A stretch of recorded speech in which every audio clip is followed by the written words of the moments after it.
Hello दोस्तों, कैसे आप सब लोग। मेरे YouTube channel English with us पर आपका स्वागत है।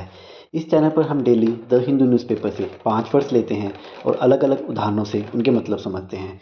यदि आप गवर्नमेंट जॉब की तैयारी कर रहे हैं या किसी कम्पिटिटिव एग्ज़ाम की तैयारी जिसमें इंग्लिश एक मेन सब्जेक्ट है और आपका डर बना हुआ है, तो इस चैनल से आप अपने वोकैबलरी को थोड़ा सुधार सकते हैं, जो आपके सिर्फ एग्ज़ाम्स के लिए नहीं, आपके अपने कम्युनिकेशन स्किल्स को सुधारने में भी हेल्प करेगी।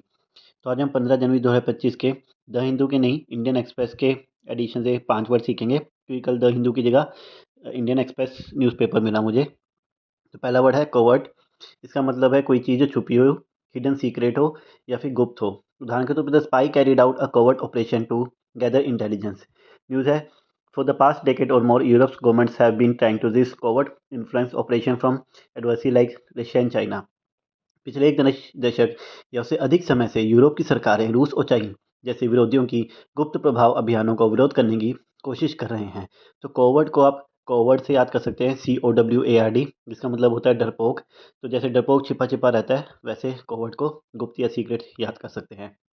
अगला वर्ड है ओवर्ड। सी हटा दिया पहले वर्ड से। इसका मतलब है स्पष्ट या खुला हुआ। कोवर्ड का एकदम ऑपोजिट, वो छुपा हुआ और ये एकदम स्पष्ट और खुला हुआ। उदाहरण के तौर पे his overt support for the new policy surprise everyone. News है now they have a very different challenge, fending off overt efforts by Elon Musk and Donald Trump's MAGA movement to seize territory, oust elected leaders and empower far-right parties. अब उनके सामने एक बहुत अलग चुनौती है। Elon Musk और Donald Trump के मागा आंदोलन द्वारा क्षेत्र पर कब्जा करने, चुने नेताओं को हटाने और दूरदराज की पार्टियों को सशक्त करने के खुले प्रयासों का सामना करना। तो जो उनके प्रयास थे काफ़ी स्पष्ट थे, उनके लिए वर्ड यूज़ किया गया है। अगला वर्ड है बोन होमी। इसका मतलब है कि कोई बंदा बहुत ही ज़्यादा चेयरफुल, फ्रेंडली हो, अच्छी नेचर का हो, तो उसके लिए यूज़ करते हैं। बोन होमी को आप होमी जैसे वर्ड, कोई बंदा घरेलू टाइप सा हो, उसके लिए यूज़ याद कर सकते हैं। The bonhomie among the team members made the project enjoyable. News है however occasionally in the past Kejriwal and Gandhi have manage to project a bonhomie against common enemy BJP. हालांकि अतीत में भी कभी कभी केजरीवाल और गांधी ने आम दुश्मन बीजेपी के खिलाफ मित्रता प्रदर्शित करने में कामयाबी हासिल की है। तो इस मित्रता के लिए बोनहोमी शब्द का प्रयोग किया गया है, जो दिल्ली में होने वाले इलेक्शंस के संबंधित न्यूज़ थी। अगला वर्ड है एनिमल्स। इसका मतलब है किसी के प्रति कोई द्वेष होना या शत्रुता होना। इसे एनिमस को एनिमी वर्ड से याद कर सकते हैं, ENEMY वाला एनिमी, दुश्मन।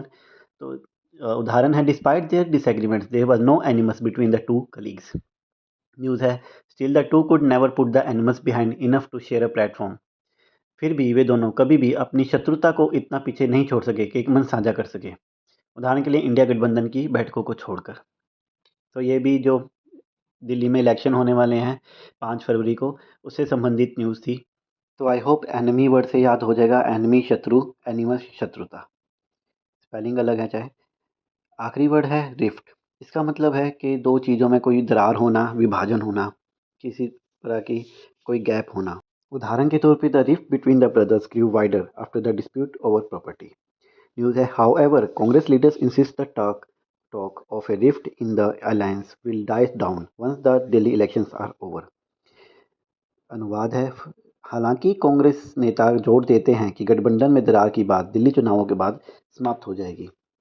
तो that's all for today guys. I hope आपको आज की वीडियो से नए वर्ड सीखने को मिले हों, जो आपको एग्ज़ाम्स की तैयारी करने में काफ़ी हेल्प करेंगे।